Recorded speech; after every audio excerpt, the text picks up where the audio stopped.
ഒരു വാർത്ത കണ്ടിട്ട് ശരിക്കും പറഞ്ഞാൽ പൊട്ടിച്ചിരിച്ചു പോയെന്നുള്ളതാണ്.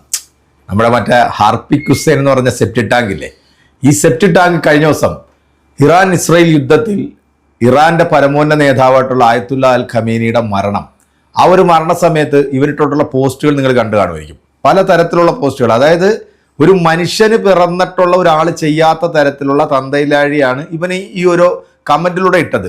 അപ്പോൾ ഇത് കാണുമ്പോഴത്തേക്ക് പല ആളുകളും ഇവനെ വിമർശിച്ച് പോസ്റ്റ് ഇട്ടിട്ടുണ്ട്. ആ പോസ്റ്റ് ഇട്ടതിൽ കൂടുതലും ആളുകൾ ഇവിടുത്തെ ഇതര മത വിഭാഗത്തിൽപ്പെട്ടിട്ടുള്ള ആളുകളാണ്. കാരണം ഇവനെപ്പോലുള്ള ഒരു പുഴുത്ത ജന്മത്തിന് പിറവി നൽകിയതിന് ആ മാതാവ് അവരുടെ ഗർഭപാത്രം വരെ എടുത്ത് കളയണം എന്ന് ചിന്തിച്ച ആ ഉമ്മ മരണപ്പെട്ട സമയത്ത് ഈ പരമ ചെറ്റയിട്ടിട്ടുള്ള ഒരു കമന്റ് നിങ്ങൾ ശ്രദ്ധിച്ചു കാണുമായിരിക്കും. എൻ്റെ ഉമ്മ മരണപ്പെട്ടു, എൻ്റെ ഉമ്മ ഹൂറന്മാരുടെ രാജ്യത്തേക്ക് പോകുകയാണ് എന്ന് പറയണം എന്നുണ്ടെങ്കിൽ ഇവൻ നല്ല തന്തയ്ക്കും തള്ളയ്ക്കും ഉണ്ടായതല്ല, അല്ലെങ്കിൽ ആ ഉമ്മയുടെ ഉദരത്തിൽ പിറന്നവനല്ല, ഇവൻ ഏതോ കാണ്ടാമൃഗത്തിൽ കാട്ടുപന്നിക്കുണ്ടായതാണ് എന്ന് മാത്രമേ നമുക്ക് പറയാൻ പറ്റത്തുള്ളൂ. അപ്പോൾ ഇവൻ്റെ ഒരു പോസ്റ്റ് 2 ദിവസം കൊണ്ട് സോഷ്യൽ മീഡിയയിൽ വലിയ രീതിയിൽ തന്നെ അങ്ങോട്ട് ചർച്ച ചെയ്യപ്പെട്ടുകൊണ്ടിരിക്കുകയാണ്. ഏറ്റവും കൂടുതൽ സംഘികളുടെയും കാസ വിഭാഗങ്ങളുടെയും ഗ്രൂപ്പുകളിലാണ് ഇത് വലിയ രീതിയിൽ ചർച്ചയാകുന്നത്. അതായത് എൻ്റെ ജീവൻ അപകടത്തിലാണ്, തലയെടുക്കുമെന്നാണ് ഭീഷണി ഇമെയിലായി അയച്ചത് ലഭിച്ചു. നമ്മുടെ കേരളത്തിൽ നിന്നൊന്നുമല്ല, മറ്റ് സംസ്ഥാനങ്ങളിൽ നിന്ന് ആണ് ഇവനിക്ക് മെയിൽ വന്നിരിക്കുന്നത്. ഹിന്ദിയിലാണ് മെയിൽ വന്നിരിക്കുന്നത്. അതായത് ഇസ്ലാമിനെതിരെ നീ നിരന്തരം സംസാരിച്ചുകൊണ്ടിരിക്കുന്നു, അതുകൊണ്ട് തന്നെ ഞങ്ങളുടെ ആർമി നിന്റെ ലൊക്കേഷനൊക്കെ കറക്റ്റ് ചെയ്തിട്ടുണ്ട്, അവരവിടെ എത്തിയിട്ടുണ്ട്, നിന്റെ തല വെട്ടി കേരളത്തിലുള്ള ജനങ്ങൾക്ക് പ്രദർശിപ്പിക്കും എന്നാണ് ഇവനിക്കുള്ള ആ ഒരു ഭീഷണി. സത്യം പറയുകയാണെങ്കിൽ തലയ്ക്ക് ബോധമുള്ള വിവരമുള്ള ഏതെങ്കിലും ഒരാൾ ഈ സെപ്റ്റി ടാങ്ക് തകർക്കാൻ മുന്നോട്ട് വരുമോ? കാലം ഇത്രയായിട്ട് ഇവൻ ഇരുന്നു കൊണ്ട് ഇസ്ലാമിനെ കുറിച്ചിട്ട് സംഘപരിവാറിൽ നിന്നും കാസയിൽ നിന്നും അവരുടെ അമേദ്യം വാങ്ങി ഭക്ഷിച്ചിട്ട് ഈ തെണ്ടിത്തരവും സ്വന്തം മാതാവിനെ കുറിച്ചിട്ട് പറയുന്നവന് മറ്റെന്തിനെ കുറിച്ച് വേണമെങ്കിലും പറയാം. ലോകം മുഴുവൻ സഞ്ചരിച്ച് വ്യഭിചരിച്ച് നടക്കുന്ന ഈ പരമ ചെറ്റ ആര് പോയി ഞോണ്ടാനാ? അപ്പം മീഡിയ അറ്റൻഷൻ കിട്ടാനും ഈ ഖമേനിയെ പോലുള്ളവർ അല്ലെങ്കിൽ മറ്റ് ഗൾഫ് രാജ്യങ്ങളിലുള്ള മുസ്ലിം നേതാക്കന്മാരെയൊക്കെ ഇസ്രായേൽ എന്ന് പറയുന്ന നരാധമനായിട്ടുള്ള ലോകം കണ്ടതിൽ വെച്ചിട്ടുള്ള ഏറ്റവും വലിയ ക്രൂരനും കുറ്റവാളിയും തീവ്രവാദിയുമായിട്ടുള്ള ഈ നാറികൾക്ക് സപ്പോർട്ട് ചെയ്ത് കൊടുക്കുന്ന ഇവനെപ്പോലുള്ള പരമനായിക്കളെ ഒന്നും തൊട്ട് അശുദ്ധമാക്കാൻ ഇവിടുത്തെ നല്ല മതവിശ്വാസികളൊന്നും മുന്നോട്ട് വരില്ല എന്നുള്ളത് നമുക്കറിയാം.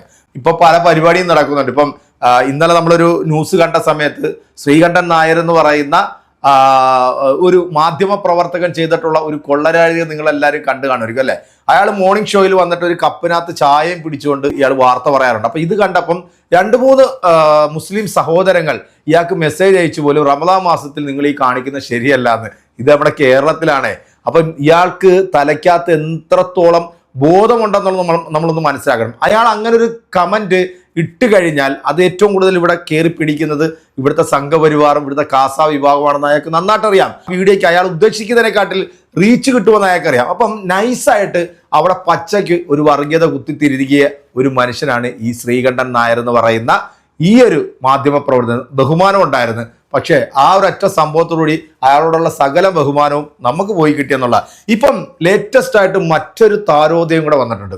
നമ്മളെ കഴിഞ്ഞ ദിവസം സോഷ്യൽ മീഡിയയിൽ നമ്മൾ ഏറ്റവും കൂടുതൽ സംസാരിച്ചത് സബീന എന്ന ഈ ലക്ഷ്മിപ്രിയ എന്ന് പറയുന്ന ഈ ഒരു നടി ഇസ്ലാം ഉപേക്ഷിച്ച് പോയത്. അതായത് മുഷിഞ്ഞ വസ്ത്രം മാറ്റി മറ്റൊരു വസ്ത്രത്തിലേക്ക് ചേക്കേറിയപ്പോൾ എനിക്ക് കിട്ടിയ ആ ഫീൽ എന്ന് പറഞ്ഞിട്ടുള്ള ഒരു സാധനത്തിന് നമുക്കറിയാമല്ലോ. ഇപ്പൊ സമുദായത്തിൽ ജനിച്ചിട്ട് കണ്ണന്റെ പടവും വരച്ച ആ സമുദായത്തെ മൊത്തം അവഹേളിച്ചിട്ടുള്ള ഒരു വൃത്തികെട്ടവളും മുസ്ലിം നാമധാരിയാണ്. അങ്ങ് ജാമിദ എന്ന് പറയുന്നത് മുസ്ലിം നാമം. അപ്പൊ ഇങ്ങനെ കുറെ എണ്ണം ഇറങ്ങിയിട്ടുണ്ട്. ഇപ്പൊ ഏറ്റവും ലേറ്റസ്റ്റ് ആയിട്ട് മറ്റൊരു അപരാധവും കൂടെ ഇറങ്ങിയിട്ടുണ്ട്. എൻ്റെ പ്രിയപ്പെട്ടവരെ, ഈ വീഡിയോ നിങ്ങളൊന്ന് കാണുക. ഇവൾക്ക് മദ്രസയിൽ നിന്ന് കിട്ടിയ പീഡനങ്ങളുടെ ഒരു ഞെട്ടിക്കുന്ന കുറെ സത്യങ്ങൾ ഇവളങ്ങോട്ട് പുറത്തോട്ട് ഇട്ട് കൊടുക്കുകയാണ്. ഇത് നിങ്ങളൊന്ന് കേട്ടിട്ട് ഇതിനൊക്കെ കൃത്യമായിട്ടുള്ള മറുപടി എൻ്റെ പ്രിയപ്പെട്ടവരെ നിങ്ങൾ കൊടുക്കണം. നമുക്ക് വീഡിയോയിലേക്ക് പോവാം. ഞാൻ മദ്രസയിൽ പഠിക്കുന്ന സമയത്ത് എനിക്ക് അബ്യൂസീവ് ബിഹേവിയർ ഫ്രം ഉസ്താദ് എനിക്കുണ്ടായിട്ടുണ്ട്. അന്ന് എനിക്ക് 8 വയസ്സ് പ്രായമുള്ളൂ. അപ്പോൾ 8 വയസ്സെന്ന് പറയുമ്പോൾ ശാരീരികമായിട്ട് അങ്ങനെ ബൾക്കുമല്ല, നമ്മൾ വളരെ ലീനായിട്ടുള്ളൊരു കുട്ടിയായിരുന്നു.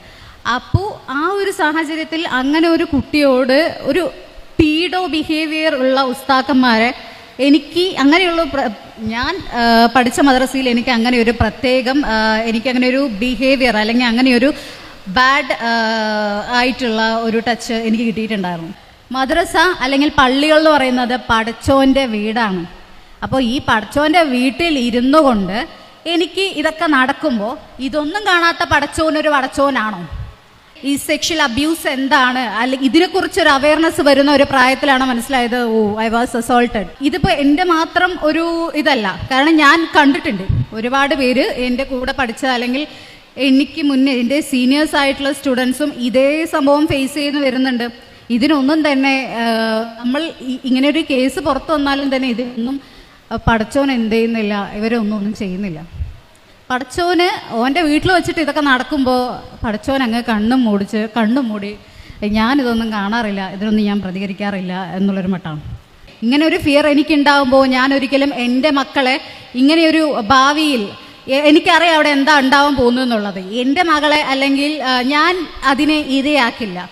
എൻ്റെ മാരേജ് കഴിഞ്ഞ 17 വയസ്സിലായിരുന്നു. എൻ്റേതൊരു ചൈൽഡ് മാരേജാണ്, ചൈൽഡ് മാരേജിൻ്റെ ഇരയും കൂടെയാണ് ഞാൻ.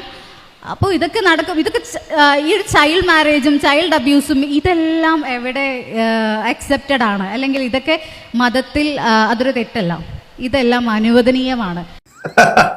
കേട്ടോ അല്ലേ? അതായത് മറ്റൊരു അപരാധവും കൂടെ ഇപ്പൊ വന്നിട്ട് ഇവക്ക് 8 വയസ്സുള്ളപ്പോൾ മദ്രസയിൽ നടന്നിട്ടുള്ള ഒരു പീഡനത്തെ കുറിച്ചിട്ട് ഞെട്ടിക്കുന്ന വെളിപ്പെടുത്തലാണ് പ്രിയപ്പെട്ട പ്രേക്ഷകരുടെ മുമ്പിൽ ഇപ്പൊ തുറന്നു പറഞ്ഞിരിക്കുന്നത്. ഏതാണ്ട് കേരളത്തിൽ 1 കോടിയിൽ വരുന്ന മുസ്ലിങ്ങളുണ്ട്. ഇന്ത്യയിൽ ഏതാണ്ട് 26-27 കോടി മുസ്ലിങ്ങളുണ്ട്. ഇവരുടെയൊക്കെ മക്കള് മദ്രസയിൽ ഓതുന്നുണ്ട്, അവർ പഠിക്കുന്നുണ്ട്, വിദ്യാഭ്യാസം നേടുന്നുണ്ട്. ലോകത്ത് 2ാം സ്ഥാനത്ത് നിൽക്കുന്നത് മുസ്ലിങ്ങളാണ്. അപ്പം ഇവർക്ക് 8ാം ക്ലാസ്സിൽ നടന്നിട്ടുള്ള ഈ ഒരു പീഡനം നമ്മുടെ മറ്റേ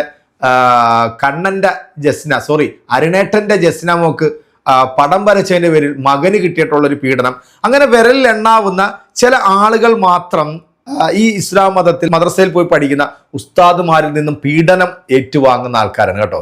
അപ്പൊ ചേച്ചിയുടെ ഈ ഒരു വീഡിയോയുടെ താഴെ കമന്റ് പോയി നോക്കിക്കഴിഞ്ഞാൽ ഇവിടുത്തെ നല്ലവരായിട്ടുള്ള ഹൈന്ദവ ക്രൈസ്തവ സഹോദരങ്ങൾ ഇവക്കിടുന്ന മെസ്സേജുകൾ നിങ്ങളൊന്ന് വായിച്ചു കഴിഞ്ഞാൽ നിങ്ങൾക്കത് മനസ്സിലാകും ഇവൾ എന്താണ് എന്നുള്ളത്. അപ്പം ഇവൾക്ക് ഈ ഇസ്ലാം എന്ന് പറയുന്ന ആ ഒരു എന്താ പറയുക മുഷിഞ്ഞ വസ്ത്രത്തിൽ നിന്ന് ചരടും പൊട്ടിച്ച് ഇവളുടെ തെമ്മാടിത്തരം കാണിക്കാൻ വേണ്ടി ഇവളങ്ങോട്ട് പോയി. നീയൊക്കെ പൊക്കോ, നീയൊന്നും പോകുന്നതുകൊണ്ടും ഇവിടെ ഇസ്ലാമിനൊന്നും ഒരു പുല്ല് സംഭവിക്കാൻ പോകുന്നില്ല. നീയൊക്കെ പോകുന്നത് കൊണ്ട് ഗുണങ്ങൾ മാത്രമേ ഉള്ളൂ. പക്ഷെ നീയൊക്കെ ഇങ്ങനെ വന്നിരുന്നു കൊണ്ട് ഇതിനെക്കുറിച്ചിട്ട് ഇങ്ങനെ പുലമ്പുമ്പോൾ കേരളത്തിലെ ബുദ്ധിയും വിവരവുമുള്ള ആളുകൾ ഇതൊക്കെ കാണുന്നുണ്ട്. പിന്നെ ഒറ്റപ്പെട്ട സംഭവങ്ങളൊക്കെ പല സ്ഥലങ്ങളിൽ നടക്കുന്നുണ്ട്, ഇല്ല എന്നൊന്നും ഞാൻ പറയുന്നില്ല. അവന്മാരെയൊക്കെ കാലെ വാരി നിലത്തടിക്കുകയും ചെയ്യും ഈ സമൂഹം. അല്ലാതെ അത് ഒളിച്ചു വെക്കുന്ന പരിപാടിയൊന്നും ഇസ്ലാം മതത്തിനുമില്ല. ഈ മതത്തിൽ ജനിച്ചിട്ടുള്ള ഒരാൾക്കും ഒരു വിശ്വാസികൾക്ക് പോലും ഇല്ല എന്നുള്ളത് കൂടെ നിങ്ങൾ മനസ്സിലാക്കണം. കേരളത്തിൽ ഒറ്റപ്പെട്ട ഇത്തരം സംഭവങ്ങൾ നടന്ന സമയത്തൊന്നും ഇവിടുത്തെ മുസ്ലിങ്ങളൊന്നും ഇതിനെ ന്യായീകരിച്ചിട്ടുമില്ല, ഇതിനെ ഒന്നും അംഗീകരിച്ചിട്ടില്ല. മുസ്ലിം നാമധാരിയായിരിക്കാം, അവൻ യഥാർത്ഥത്തിൽ ഇസ്ലാം എന്താണെന്ന് പഠിക്കാത്ത മതപണ്ഡിതനായിരിക്കാം, അവൻ ക്രിമിനൽ പശ്ചാത്തലമുള്ളവനായിരിക്കാം. അത്തരത്തിലുള്ള ആളുകൾ മാത്രമാണ് ചെയ്തത്. പിന്നെ ഇന്ത്യയിൽ നമ്മുടെ ഈ കാഷായ വസ്ത്രം ധരിച്ച് സന്യാസിമാരെന്ന് പറഞ്ഞ് നടക്കുന്ന കുറെ വേട്ടാവളിയന്മാരെ നമ്മൾ കാണുന്നുണ്ട്. അവരൊന്നും ഹൈന്ദവ മത വിശ്വാസത്തിൽപ്പെട്ടവരൊന്നുമല്ല, അവരൊന്നും യഥാർത്ഥ ഹൈന്ദവനുമല്ല. ഹൈന്ദവനെ പറയിപ്പിക്കാനുണ്ടായിട്ടുള്ള ചില ക്ഷുദ്ര ജീവികൾ, അവന്മാര് കാണിച്ചിട്ടുള്ള തെമ്മാടിത്തരങ്ങൾ അല്ലെ, 100 കഥകൾ ഞാൻ നിനക്ക് പറഞ്ഞു തരാം. പക്ഷെ ഇതൊന്നും ഇവിടെ സംസാരിച്ചാൽ വാല്യൂ ഇല്ലാന്നറിയാം. വാല്യൂ കിട്ടണമെന്നുണ്ടെങ്കിൽ അത് ഇസ്ലാമിനെ കയറി ഞൊട്ടിയാൽ മാത്രമേ വാല്യൂ കിട്ടത്തുള്ളൂ. ഇസ്ലാമിനെ കുറിച്ച് പറഞ്ഞെങ്കിൽ മാത്രമേ ഇവളെപ്പോലുള്ള പുഴുത്ത ജന്മങ്ങൾക്ക് അല്ലെങ്കിൽ ഈ സമൂഹത്തിൽ മറ്റേ രീതിയിൽ പോയിക്കൊണ്ടിരിക്കുന്ന ഈ വാണങ്ങൾക്ക് മീഡിയ അറ്റൻഷൻ കിട്ടത്തുള്ളൂ, 10 ആളുകൾ അറിയപ്പെടത്തുള്ളൂ. അത് തന്നെയാണ് ലക്ഷ്മിപ്രിയ എന്ന് പറയുന്ന ആ നടിയും കാണിച്ചു കൂട്ടിയത്. ഇതിനൊക്കെ കൃത്യമായിട്ട് മറുപടി കൊടുക്കുന്ന ഈ ഹൈന്ദവ ക്രൈസ്തവ സഹോദരങ്ങളുടെ കമന്റ് കാണുമ്പോൾ ഒരുപാട് സന്തോഷം തോന്നി. ഇതാണ് ഞങ്ങളുടെ കേരളം, ഇതാണ് ഞങ്ങളുടെ കേരളം. നീയൊക്കെ എത്ര തന്നെ ഇവിടെ കിടന്ന് അർമാദിച്ചാലും കേരളത്തിലെ ജനസമൂഹം ഇതൊന്നും അംഗീകരിക്കത്തില്ല, ഉൾക്കൊള്ളത്തില്ല. അപ്പം സെപ്റ്റി ടാങ്ക് തകർക്കാൻ വന്നിട്ടുള്ള ലവന്റെ ആ ഒരു കരച്ചിലും രോദനവും നിങ്ങൾ കേട്ട് കാണുമല്ലോ അല്ലെ. ഇതുപോലുള്ള കുറെ എണ്ണം ഇനിയും നമ്മൾ നേരിടേണ്ടി വരും, കാണേണ്ടി വരും. നമ്മൾ ആ സമയത്തൊക്കെ കൃത്യമായി മറുപടി കൊടുത്തുകൊണ്ടും വരും. എൻ്റെ പ്രിയപ്പെട്ട പ്രേക്ഷകരെ, വീഡിയോ ഇഷ്ടപ്പെട്ടുണ്ടെങ്കിൽ നിങ്ങളുടെ കമന്റുകൾ അറിയിക്കുക. അടുത്തൊരു വീഡിയോയിൽ കാണാം.